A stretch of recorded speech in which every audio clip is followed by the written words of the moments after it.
Hello and welcome to Friday Double Bill.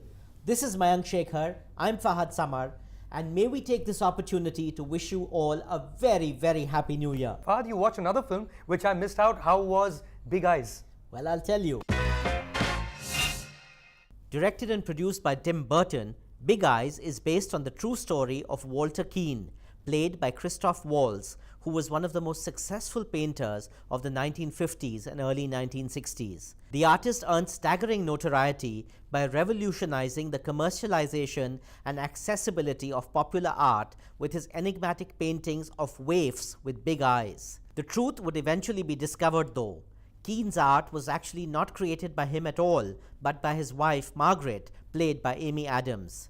Big Eyes centers on Margaret's awakening as an artist, the phenomenal success of her paintings, and her tumultuous relationship with her husband, who was catapulted to international fame while taking credit for her work. That sounds like a pretty interesting plot, at least premise-wise. You know, and wonderful as it is that 20 years ago when he made one of my favorite films, Tim Burton made Ed Wood, which was a real homage to a kitsch filmmaker who made such C-grade films that they were wonderful because they were so bad. The world's worst filmmaker. The world's worst filmmaker. In this case, this is again a true story of the kind of art, and what is art and what is kitsch. The whole question that Tim Burton raises is so wonderful because this is these urchins with big eyes, and it obviously has captured the imagination of 1950s 1960s America, and this artist and meets this con artist, a guy who believes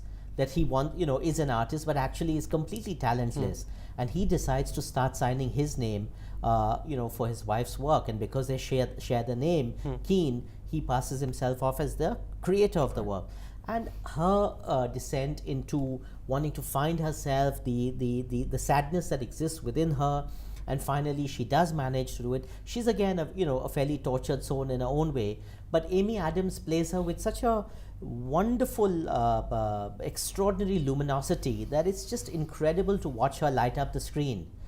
Unfortunately, Christoph Waltz hams his way right through this. I mean, you would imagine he was in Inglourious Bastards or Django. This man is as subtle as a sledgehammer, and he plays it so over the top that it completely unsettles the rest of the film. So we have a very imbalanced film, unfortunately, and it's really sad because this is actually would have been a very interesting film to discuss certain larger issues. And Tim Burton himself, recently in 2012, I was in New York at the MoMA, and he had a retrospective of his work. Huge lines and critically panned. So that in a way is completely mirrors the life of the Keanes, and this is exactly what it's about. It's a very interesting film. I would wholeheartedly recommend you watch it in the cinema halls this weekend. It's certainly the film to watch. Otherwise, watch it on DVD or as an but don't miss it. And Mayank, nor should you.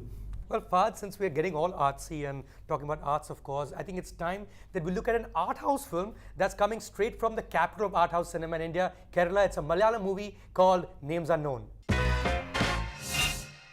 Names Unknown is a national award-winning Malayalam film directed by Dr. Biju. In line with Malayalam cinema's vast tradition of realistic, socially conscious cinema, this film is a deep, humanistic study of the life of a father and his only son as they live in the margins of urban society.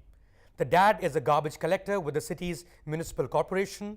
The son has lost his mother and has conversations with her, which serves as narration for this film. Together, this little family, due to circumstances, is not just pushed out of the street where they live, but even from the city that's supposed to be their home. I'm so glad, Mayank, that at least we have some art house stuff to discuss, because otherwise this would have been a really terrible way to start the new year. Tell us all about it. Well, I think this whole distinction between art and mainstream, of course, needs to go away, purely because there is such a thing as a good film. And the first thing that strikes you about this movie, Fahad, is the performance, not just of the lead character, but lead character, of course, but we need to talk about the lead actor, Suraj. And I'm not surprised that he picked up a national award for Best Actor in 2014 for it. But the others also around him, to a point where this realism, stops and where it stops being a film in the first place, is so stark, and to a point where you believe that these are real people who are who are not acting the film, but actually living that life.